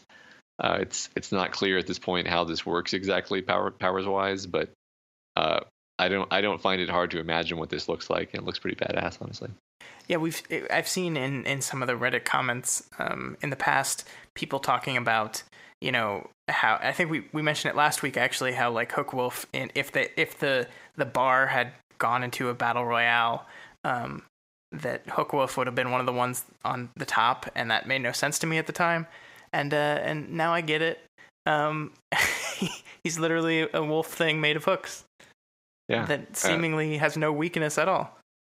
And I feel slightly bad actually, because even when I was saying that, I did not occur to me that would be a spoiler, but it clearly is. So, whoops. No, I don't think so. Yeah, well, I mean, I don't think that spoils a reveal or anything. He's just a badass. Yeah. Well, just in the sense that it's something that you had no reason to know, but yeah. So Screw and Skitter escape from the damaged van, and the mercs also, they're all under cover of Gru's darkness, and looks like they're going to make it, but then Storm Tiger catches up and shows that not only can he partially dissipate the darkness with the force of his wind, but he can also sniff people out just fine in the darkness. Dun dun dun. Dun, dun. So we got some pretty strong opponents here, and we move into 7.8. So Storm Tiger is looking for the people in the van and says, "Yep, there's the Bug Girl, and there's one of the mercenaries over there, and there's the other one, but that Gru guy, he's not around anymore because I don't smell him." So Scott, do you remember when Brutus the dog thinks of Gru as scentless man in his chapter, and did you think that would come into play later? I mean, I remember it after I saw you write it down here in our notes. But no, I did not remember that happening until you mentioned it. Okay. And I certainly never would have thought something as innocent and seemingly unimportant as that would come into play in a major way. Yeah, I mean, it was definitely put there intentionally. And yeah, absolutely. Now it's highly relevant because, yeah, so also, just while we're on this topic, if what we know of powers at this point suggests that a power is in some sense fitted to a person and their situation at the moment they gain the power, then does knowing that Brian's power gives him not only darkness but also apparent odorlessness mean anything? Well, that he's a no good liar? No. I think it means he was trying to hide. We have basically his power muffles or removes just about every sense. So, can't see, can't smell him, can't really hear him, can't use any kind of technological radar system or anything. He was hiding from something when his power triggered. That's what that says to me. All right. That's a very interesting statement, Scott. I can hear you. I can hear your smile. Yes. Moving on. So Gru slips away while Storm Tiger and Hookwolf menace Taylor. The woman merc shoots at the Empire 88 villains until Cricket attacks her with scythes and injures her pretty badly. Storm Tiger's aerokinesis is once again a pretty creative power, I think. He can not only fly around and shoot blasts of air, but he can form these nearly solid blades or claws of compressed air kind of coming out of his hands. And then he can release that compressed air suddenly to create like an explosion. Yeah, and they even take that to its logical conclusion, which is I'm going to stab you with my compressed air blade and then explode it. And there's a hint you want to see what that happens, what that looks like when I do it. And I'm sitting here yeah, kind of. Yeah, maybe not the Taylor though. No. But so. I mean, that's again, Wildbow takes this power and he makes a twist on it that makes it cooler than it even originally sounds. Yeah. And this is example number 473 of Wildbow's imagination not flinching away from horrifying visuals. Yeah, it is, which I thank him for. And it is kind of crazy that, we're 7 arcs into a 31 arc story, and every single one has, without fail, introduced a new power that's different from everything else we've seen and different from what we've seen in other stories. And it shows, in my opinion, no signs of stopping, that we're just going to continually like get introduced to new interesting powers, and it keeps things fresh. Like there's always a fear in these kind of things. Like every arc has their major big battle, and there's always kind of a fear that these battles start to get one note and boring. But by constantly introducing new powers into it that change strategies, none of these fights ever feel repetitive. Yeah, that's true. And we're building such a big cast of heroes that the way in which the powers play off of each other, both synergistically and against each other, I think is starting to become more and more salient, which is also one of the things that's fun about this story. Yeah. So Gru is pretty clutch here. He tosses an O2 tank into the midst of the villains and then shoots it with his handgun, briefly knocking Hookwolf back and injuring Storm Tiger enough that Gru can come up on him and just shoots him in the legs. It's kind of an extended action sequence here where Hookwolf is chasing Taylor, Cricket is fighting Gru. The darkness is covering them, so Taylor is able to kind of engage with Cricket, and eventually it ends up with them pretty much injuring Cricket pretty horrifically and managing to escape. And at the end of it, Taylor's thinking about how annoying it is that it seems like everybody has counters for both her and Gru's powers, and Gru reminds us how valuable Tattletale can be in understanding the nature of other people's powers, because they were really hampered by not understanding what Cricket's power actually was. Yeah, this is really one of the first fights where we can't just like turn to Tattletale and say, explain this. Right. At the end of the fight, we still don't have an actual like definitive handle on what Cricket was doing. I mean, we know there's some kind of sonar. It messes up bugs. It seems to mess up Taylor. It might have messed up Gru in some way too, but we're not entirely sure. Mm-hmm. And the result of that, they don't really win. I mean, they win in the effect of that they took Cricket out of the fight, but they just kind of run away. And you know, I wouldn't call this a win for the Undersiders. And yeah, you're right. Tattletale is very, very important. Yeah, it's really, that's an interesting point, because I think you can, it all depends on framing. Like from Gru and Taylor's perspective, they just escaped by the skin of their teeth and almost got just brutally cut apart by these three really scary guys. But of course, what actually happened was they pretty severely maimed two of them. Right, yeah. So this is yet again a subtle example of Undersiders actually being terrifying. Even though, like, amongst themselves in their own heads, they don't think of themselves that way. The only part that felt weird to me with this was Hookwolf's kind of just disappearance from the fight. Mm-hmm. It felt like maybe we just didn't know, like there was no way for them to realistically defeat him, and we needed them to not die here, so we just kind of had to remove from the fight. Like I know it says he ran away and was like trying to get a better vantage point to seek them out, but I don't know, it just felt like we were getting him out of the fight because we didn't know how to deal with him.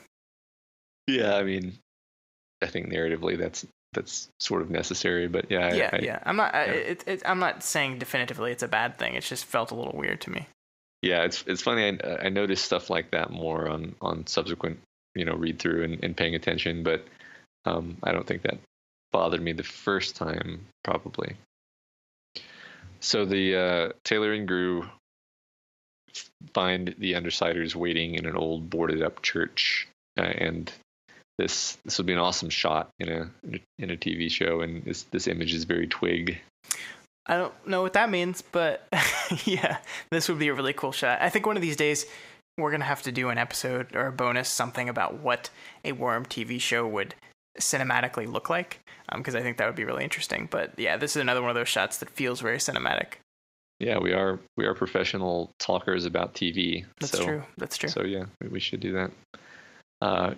Gru suggests that they start making harassing guerrilla strikes against targets of opportunity, yet again fronting a conservative and cautious plan.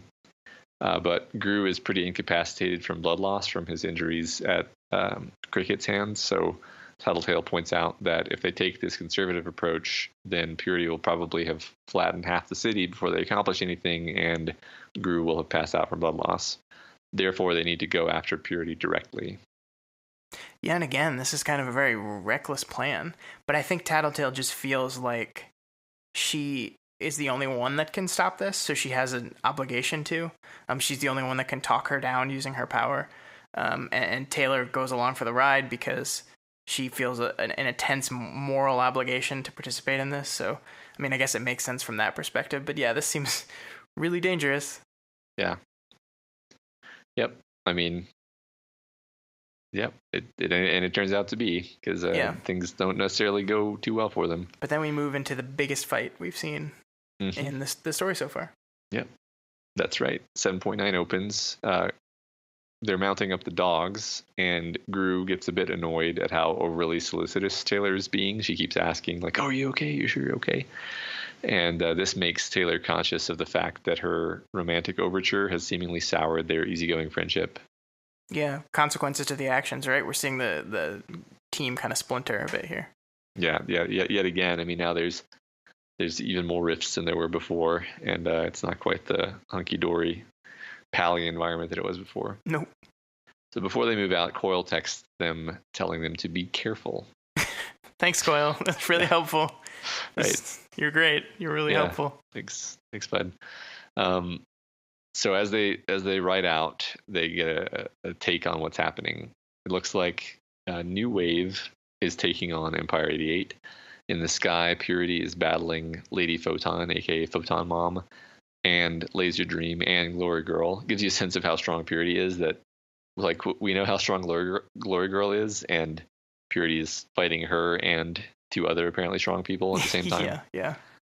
And then down at street level, we've got Shielder, Flashbang, Brandish, Krieg, Victor, Othala, Alabaster, Knight, Fog, Panacea, Vista, Clockblocker. And then, Jesus, this is before we even see Manpower, Aegis, Crusader, and Rune are also in the mix. So this is a war. This is frankly too many capes and too many powers to go too much into, especially because most of them aren't described at this point still. Although the ones that we do see are creative and awesome. Scott, maybe you can highlight the ones that you want to react to. Yeah, I really don't want to. Like, we could spend an hour on this one chapter alone, and I don't want to go into too much detail on any of these people besides the one that the story kind of already naturally goes into that much specifics with. I just really wanted to comment on how cool this whole part is. Like last arc, we got kind of a full-scale battle with a ton of the heroes going against the Undersiders, but that's really tiny compared to what this is. Like you said, this is all-out war, and I really kind of love how Wildbow like just crisscrosses across the battlefield, and we kind of run by different groups fighting each other and see it that way. We don't really focus on any of them other than a sentence or two. We just get a good enough description to understand that it's complete chaos. And like the idea of dropping a whole bunch of new capes and powers all at once feeds into that chaos. Like, it's completely overwhelming from my perspective. Like, I didn't recognize half these names. I didn't know what any of them, like what they did power wise, and it's overwhelming, but like, we're supposed to be overwhelmed in this moment. Like, this is something a bigger scale than we've seen at any point in this book. So I think that feeling of overwhelming that I got is absolutely intentional, and it really works here to establish the scale of this conflict. Yeah, I think that makes sense, because it's like almost the first thing that happens is somebody gets thrown through a wall, and then we see like giant chunks of debris falling down, trying to crush them, which we didn't even know was a power at this point. Right.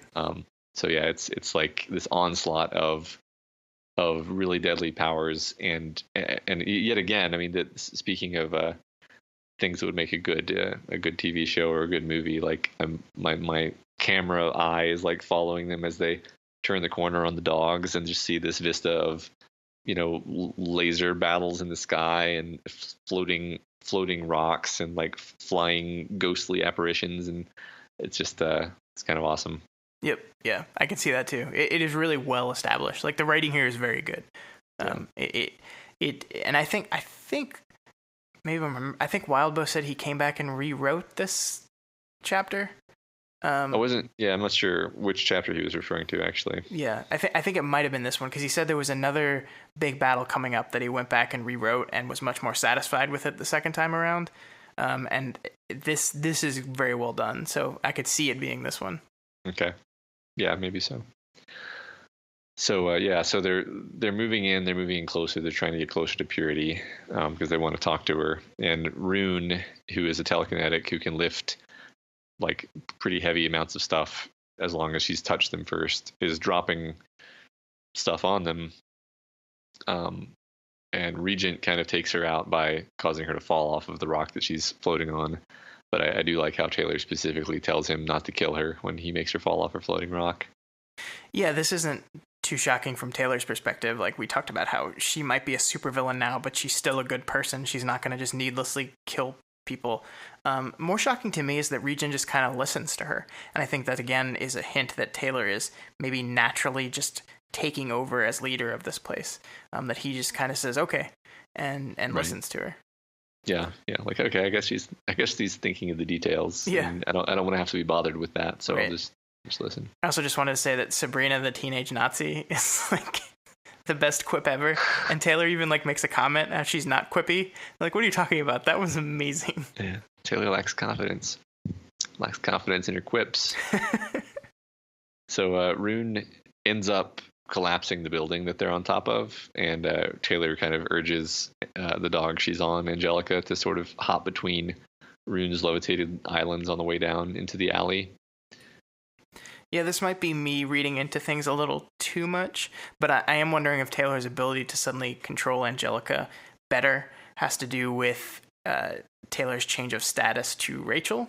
Because we saw in the Brutus chapter that Brutus understood who Rachel's alpha was, and that was at the time Brian. But maybe Angelica is recognizing Taylor as the new alpha of my alpha, so that she's listening to her. Again, that might be me reading into stuff a little too much, but I mean, that's really fascinating. I mean, it makes sense even if it wasn't textually intended. Right. So that's one of those things that feels like it probably was not intentional, but it just, everything's so well defined that it just lines up. Right. This is where I say headcanon accepted. So terrifying villains, Night and Fog, confront them in the alley that they landed in. And I remember distinctly being worried for them at this point when I first read it, because these guys have a really scary power, and we don't know anything about it really. All we've seen them do is horribly murder someone, some innocent person. And our heroes don't seem to know how it works either, enough to begin protecting against it. Although, of course, Tattletale is here to help. And the first thing she says is not to turn their backs. Yeah, and this goes to show like how important setup is, right? Like, if we had not known them and they were just two people that appeared at the end of the alley, we wouldn't know what to expect. And we still don't fully know what to expect, but we know enough to remember what they did to that cameraman so quickly and easily. So like, even with that quick moment of setup, like, we see the escalation here, that we started off with Hookwolf, then we moved on to the Rune fight, and then we stride in. It's almost like it's boss battle time. Mm-hmm. And I think that's done really well. That's a great description of how that feels, actually. Yeah, when you see them turn the corner, that's totally a boss battle time feeling. Right, and it requires that setup for it to work that way. Mm-hmm. So after Night badly messes up a couple of the dogs without seeming to really do anything or to move much, Tattletale explains that she turns into a really powerful monster, but only when nobody's looking at her. So now we understand why she pairs up with a guy who can turn into Fog, who also happens to be her husband. Yeah, this was the moment that I thought that maybe the dogs are going to die. And it was like the first moment I thought it was possible that one of the dogs could die. And I got really scared. Humans, the dogs. Yeah, right. I mean, that's why you put dogs in a story, Scott, is that you can twist people's hearts. Don't you do this, Wildbow. So Gru passes out, or almost passes out, just as the enemies throw a flashbang. And then we move into 7.10. So a lot's happening here, obviously. It's a combat scene. And Taylor is taking Night on one-on-one. And basically, the imperative for Taylor is to not take her eyes off of Night. And Night, of course, has innumerable tricks to try to get people to break line of sight. So she tries to use a smoke grenade so that she can transform within it. She gets in a good hit on Taylor, actually. But the spider silk costume saves her once again. And then Knight uses her cloak as another vision barrier to briefly transform, but doesn't manage to do any damage this time. So yeah, it's really cool yet again to see like a villain or a cape in general who has put a lot of thought into their power, and you're seeing them be creative and all the ramifications of that power. Yeah, and our hero is kind of completely outclassed here. Like she fights back, but she can't keep up. Like she's losing. Right. So yeah, Tattletale tries to intervene, even at the point where Knight is clearly winning and about to kill Taylor with a knife, and then at that point, Tattletale shoots her a few times with a handgun, which is definitely a escalation for Tattletale specifically. Yeah, and we see how surprised she is by it, right? Like how uncomfortable she is with having to shoot someone. I think this lets us know, like you were saying, that Lisa does genuinely care about Taylor, because she has this visceral reaction to her being in physical danger. But she's very disturbed by having to shoot someone. And this might be the very first time she's actually had to do that. So, Lisa is a very mysterious and possibly untrustworthy character, but she doesn't have to commit acts of violence very often, and she might be better than I was building her up to be by my always like thinking she's giving double talk. Yeah, that's true. I mean, I think a few times we've seen examples of her acting in a very quick thinking, selfless way to protect Taylor, and this is yet another one of those. Mm-hmm. So at this point, Purity, who has now been established as ridiculously strong, flies down, and she blinds everyone with her light, which gives Knight yet another chance to transform, which completely heals her to her default state, which is just completely unfair. On top of everything else that she can do that. Yeah. And the only reason Purity doesn't kill everyone at this point actually is because Regent caused her to miss her shot at the Undersiders. But they are finally close enough to talk to Purity. So Tattletale manages to offer her the location of where Aster is being hidden and explain that the Undersiders did not do this to them. So Purity accepts the deal on the condition that she can bring Tattletale with her, and the Empire 88 crew moves on after menacing the Undersiders briefly, and then the Undersiders call in medical evac from Coyle. Yeah, and the real important thing here is that the Undersiders did not win. They lived. They didn't lose, but they definitely didn't win, and they're just completely outclassed. Like Purity, Knight, and Fog, the combination of those three heroes are like a level above everything they've fought before, and they really had no strategy to defeat these people. And that ties into our ongoing arc theme of life in this real world as a real supervillain is not so escapist and easy and wonderful as Taylor originally thought it was. Yep. I mean, there's definitely a power hierarchy that goes well above them, and we're starting to get clued into that. So Gru gets fixed up by the medics, and Tattletale texts indicating that Purity got what she was after. Yeah, but Tattletale's wording here is really weird. She texts back, she got what she needed, which is kind of seemingly intentionally vague. And that just makes me question, is there something else going on here? I don't know. What did you think?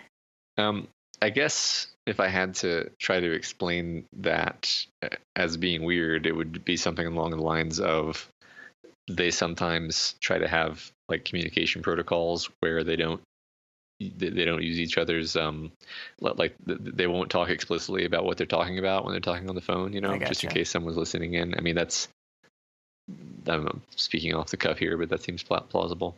Okay, that makes sense. Yeah, so I mean, this is another just to wrap up this chapter. Tattletale's actions here, where she kind of puts herself at risk to kind of right the wrong that was done to Purity, and her reaction suggests that, again, like believing in this happy-go-lucky cops and robbers view of Cape life was actually important. It was an important narrative for her. And like we mentioned before, when that narrative strains, when those compartments start breaking, when she sees people being really hurt, she has a really hard time with it. So that's we're getting to know her a bit better. Yeah, I like that. I like that a lot. So we move into 7.11, and a week has passed. The Undersiders have had time to heal up, and they're heading down into Coyle's base to give their answer to his deal. So Coyle's base, which is built as a sub-basement of what will at some point be a high-rise, is a legit supervillain base. It's got 2 floors. It's all concrete, metal catwalks, tons of armed henchmen in uniform everywhere. Like, this guy really has things together. Yeah, and it's like Coyle kind of embraces typical supervillain stereotypes, right? Like, even his plan is city domination, so it's like it's very comic booky, and his base fits that. And I love that, like, it shows that escalation, right? These are not people playing at being villains anymore. This is a legitimate supervillain. Yeah, right. I think it's probably on some level intentionally meant to contrast with the loft that the Undersiders stay at, which is just like a bunch of teenagers hanging out in a warehouse, basically. Mm-hmm. So as they enter, they come upon Coyle meeting with what are obviously more of the business-oriented elements of his organization, and he's ready to hear their answer. So Tattletale takes point and says, number one, they can't keep getting into these big fights and escaping by the skin of their teeth, all rapid fire like they have been so far throughout the story that we've been reading. And part 2 is that the Undersiders have come around to the idea of joining and accepting his deal, but they now have some reservations on the basis of how Coyle handled the Empire 88 identity reveal. And Coyle responds, being regretful and saying that the timing was a mistake, that he'd been planning to blow open Empire 88 in exactly this way for years and just happened to get the final bits of information recently. And he admits that he forgot about the Undersiders, and he concedes that he won't take any plans of this scale without first consulting the Parahuman teams who work for him. So how do you feel about Coyle's response here? This is such a bullshit. Like, I don't buy this at all. Like, a couple days after revealing his master plan to his Parahumans team, he just forgot about them. Uh-huh. He also mentions that he knew that Rachel was the final holdout on their team of deciding whether they were going to join them, which gives a point towards our theory that the Empire 88 magically appearing in front of her dog shelter is not as coincidental as we've seen. Like he's playing all these people, and it's so obvious, and they just don't seem to notice at all. Yeah, I think they don't want to. Like we were saying earlier, a lot of them are kind of desperate for this to happen. I mean, I think the next thing that happens is the clearest indication of that, how many of them manage to just kind of willfully not grasp what's going on. Right. Yeah, so regarding their concern for continued safety, Coyle reveals one of his secret weapons, which we didn't even know he had, actually. So he brings out a strung-out 12-year-old girl, and we don't know who this is at first, and he asks her hypothetical questions about the success rate of a hypothetical mission that he might send the Undersiders on. And she immediately gives very precise probabilities of success for that mission that he describes. Except when he keeps asking her questions, the numbers start to get confused in ways that don't really make logical sense. The numbers are obviously changing as he's asking them. And Coyle is clearly unsettled and surprised by this. The demo isn't working the way he intended, I think. So specifically, the survival rates of pretty much everyone who's mentioned in these scenarios are rapidly plummeting the longer he asks questions. So Coyle tersely dismisses everyone and basically interprets this as a sign of an anomaly that needs his full attention. I know how to win people to my side. Here's a 12-year-old girl I kidnapped and hopped up on drugs. Yeah. This is like, first of all, this power is incredibly powerful, right? Like the ability to do this is super powerful. We were talking earlier today about how it's like an RPG I've played where like you have different guys that you send on missions and like you get a success rate. Like you send 3 level 4 guys on a mission and you get a 70% success rate. You send 3 level 5 guys and you get a 90%. And this like being able to know your success rates completely changes how you approach everything. So that's huge. But I kind of like that. First of all, the importance of that power, A, and the fact that something crazy is happening, B, that I think we will learn later is the Endbringer coming, is kind of taken a side seat towards the reveal of the most important part, which is that Coyle has kidnapped and drugged up a 12-year-old girl. And I like how the story just like focuses on that while having this other stuff in the background, sure. But how the story, like how it's written, focuses in on that fact and that fact alone. And which makes sense because we're in Taylor's head and her reaction to this is immediate and visceral.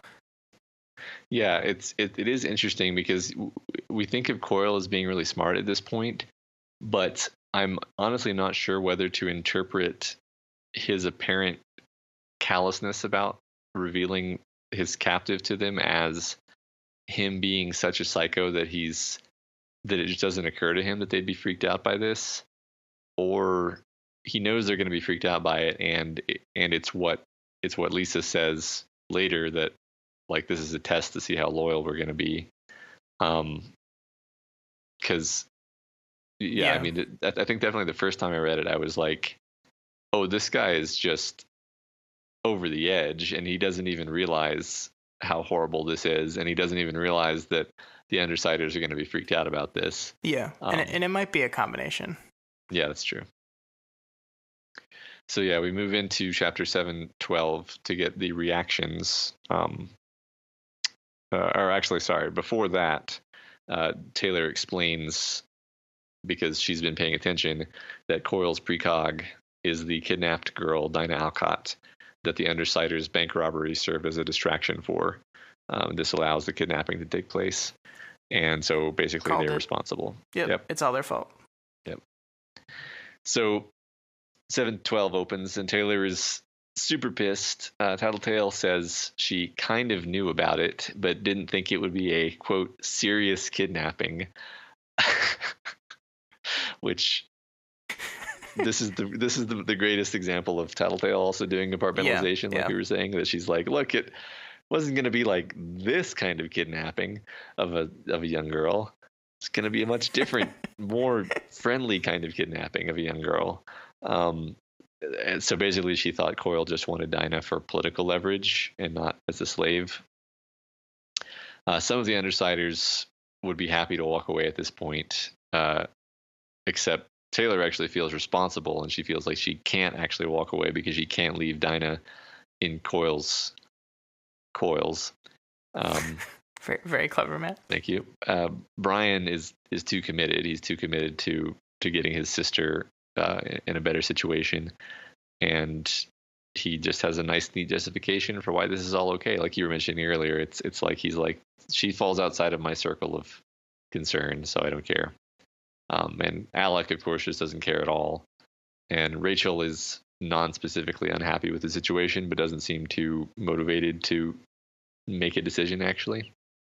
Yeah, and I think the cool thing that we're seeing here is actual real growth in Taylor.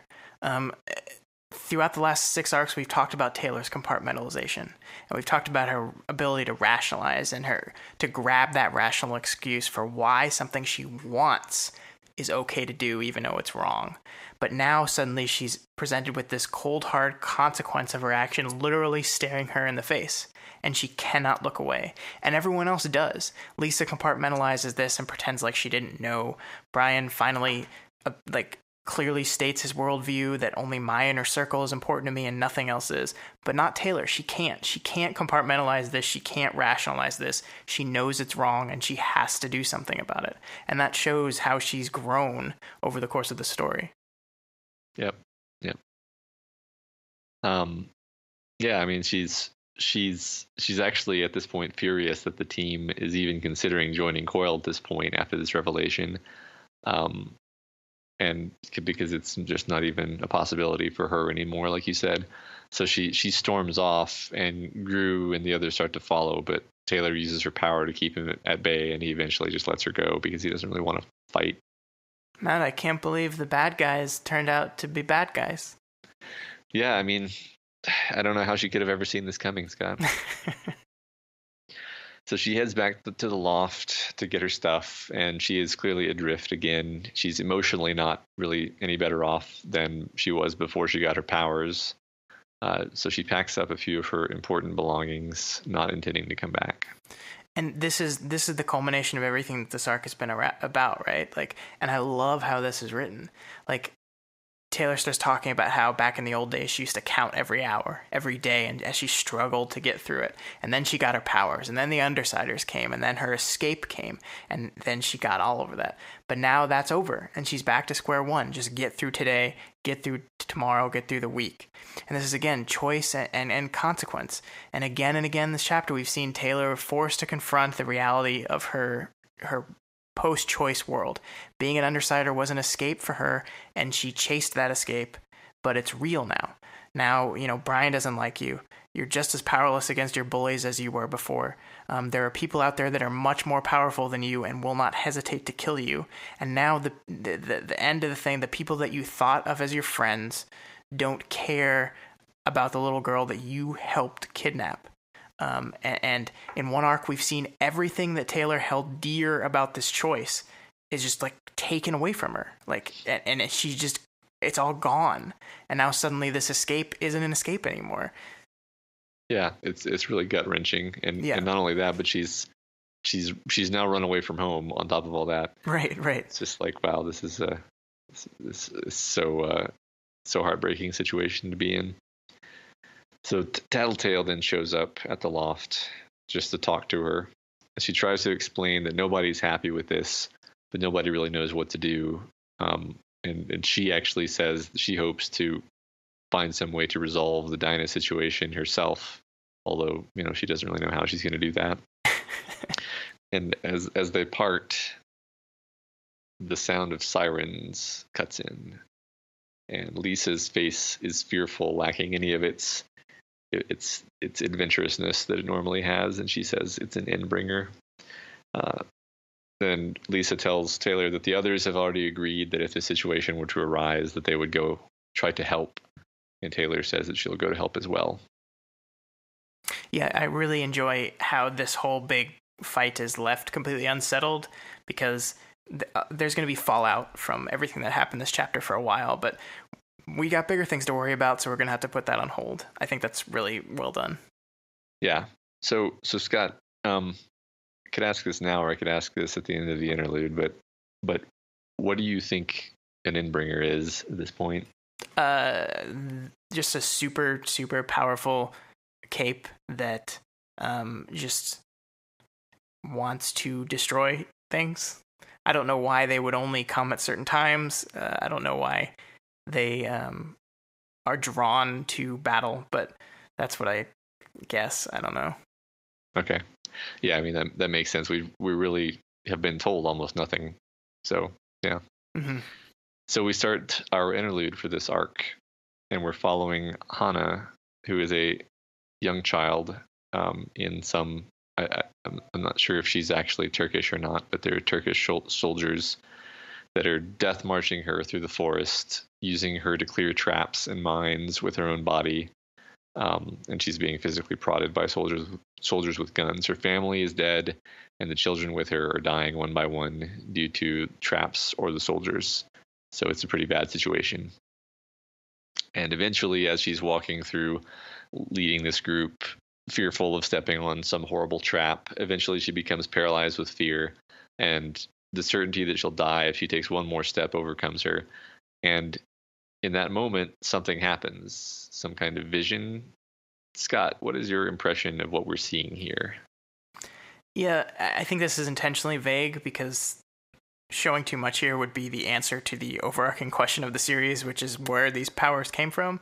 But I do like the imagery. I like the use of the word seeds, as if like this is seeding people with their powers. I don't know where it comes from or what it is, but it definitely seems like a seed lands on Hannah, she gets her powers, and presumably this same thing happens to every other cape. I still have no idea what it means. It's just... It's like a small clue that I don't know what to do with yet. Yeah, I like this as world building, because it really just gets your curiosity going more than anything else. It brings up way more questions than answers, and that's I think appropriate at this point. Yeah, I mean, we know something died, right? We know something was alive and it died, and when it died, it seeded people. But it also seems to exist outside of time, because this whole vision happens like in between 3 letters and 1 letter of a word someone's saying to her. So it like exists outside of the scope of time. So even if this thing died at once and seeded everyone, that could sprinkle into different timelines, whatever it wants. So that's out of the picture. I don't know. The thing is, I don't know, but I'm intrigued. Yeah. I think that's the intent. So now Hannah has a power, and there's a green energy that's near her, and it condenses into a gun in her hand, and the gun changes in response to her thoughts, gaining a silencer. And she turns and prepares to shoot the soldier, and then Miss Militia wakes up, and we realize that this was not really a dream, but more like a dream memory.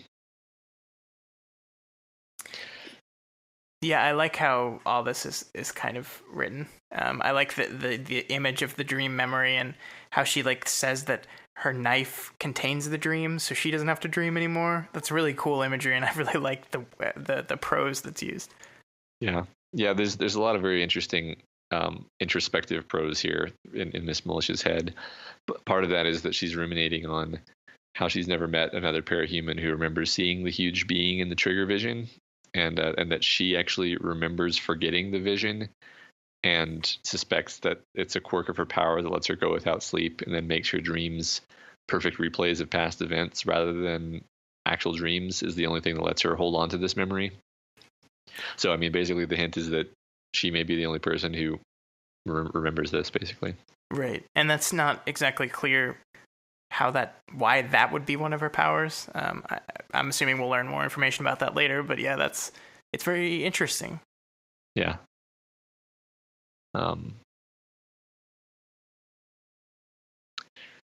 So she recalls killing all the soldiers and then eventually being rescued by other soldiers, and her parahuman ability is eventually discovered, leading to her being placed in a foster family in America. And then she joins the first round of the wards program, which was some time ago because she's now an experienced, senior hero. Mm-hmm.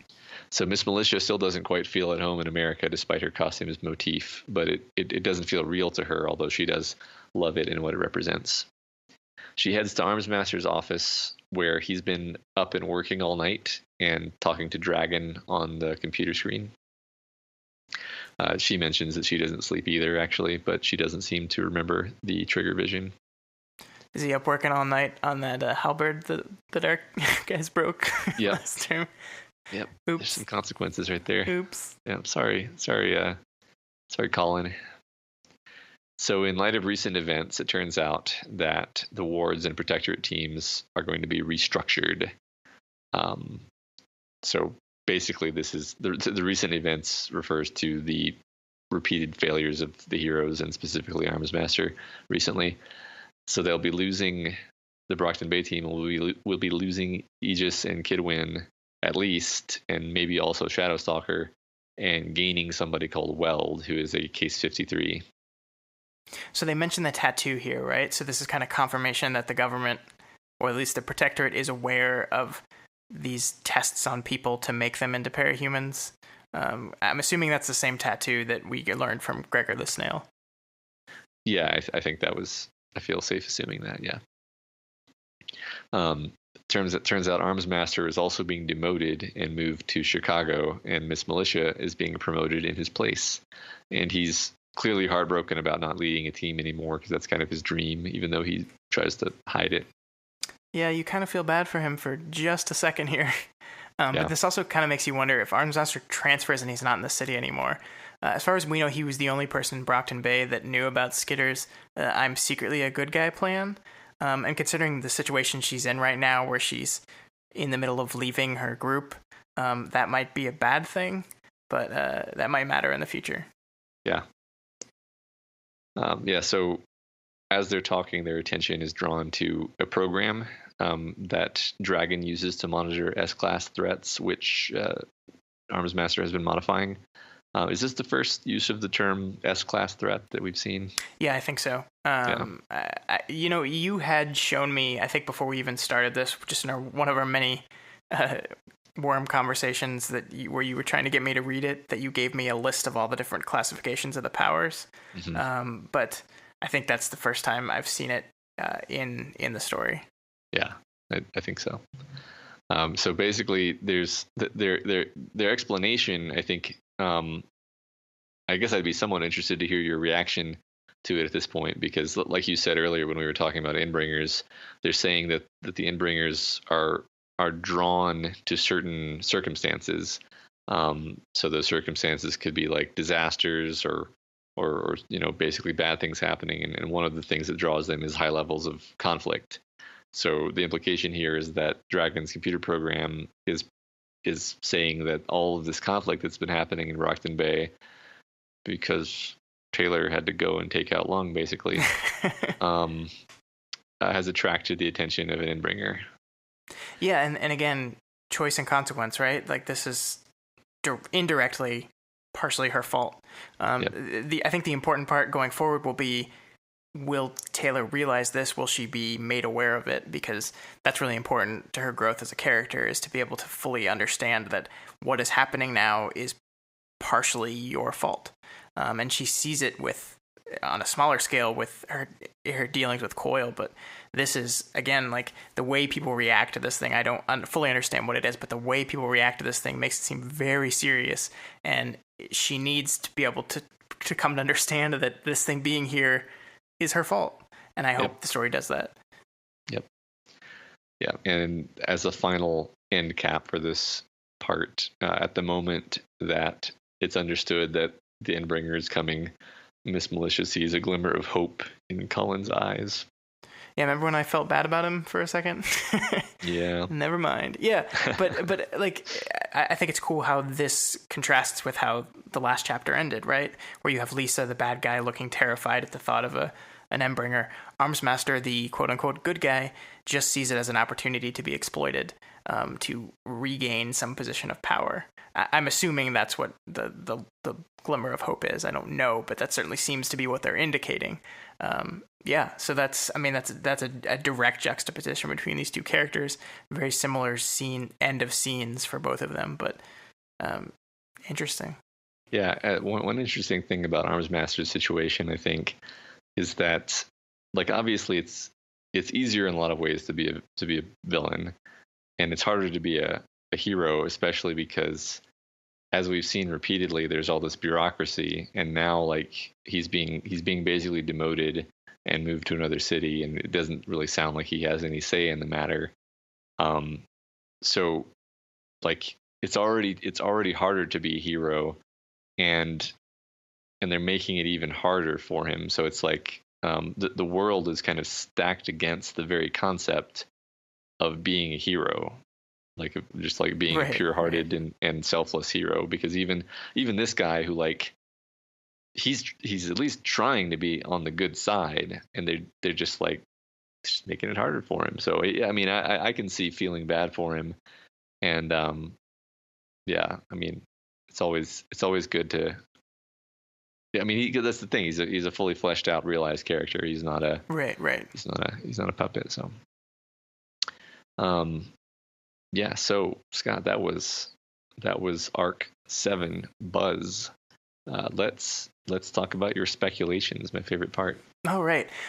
First, I'm just going to update you on one of my old ones that I'm not ready to say I'm wrong yet, but I'm starting to think I am. In Arc 4, I talked about Rachel being the one that intervenes in Taylor's school problems. Obviously, that can't be fully true anymore because she's currently not going to school. I still think it's possible that Rachel is the one that attacks Taylor's bullies for her, but I'm less and less confident in that as we go along. So the rest of them, I'm still pretty confident in, at least the ones that I haven't already got wrong. I'm still pretty confident in them. But we will always put a link in the show notes where you can go and see my spreadsheet where I'm tracking all these and updating them as I find out whether I'm right or not. But that's the only one I'm pretty sure I'm wrong on, but not ready to call it yet. Okay. But I do have a couple new ones. My first one is we've seen Taylor use all these different kind of powers. I'm going to guess one more thing that Taylor is going to find a way to do, and I'm going to say that she is going to use her bugs to fly in some way, whether she's going to get a bunch of flying bugs in her armor that lift her or something like that. I think she's going to find a way to do that. I'm pretty confident in that, Matt. All right. And then lastly, I hinted this earlier in the episode, I'm pretty confident now that Sophia is a cape of some sort. I'm not sure if she's a good guy or a bad guy.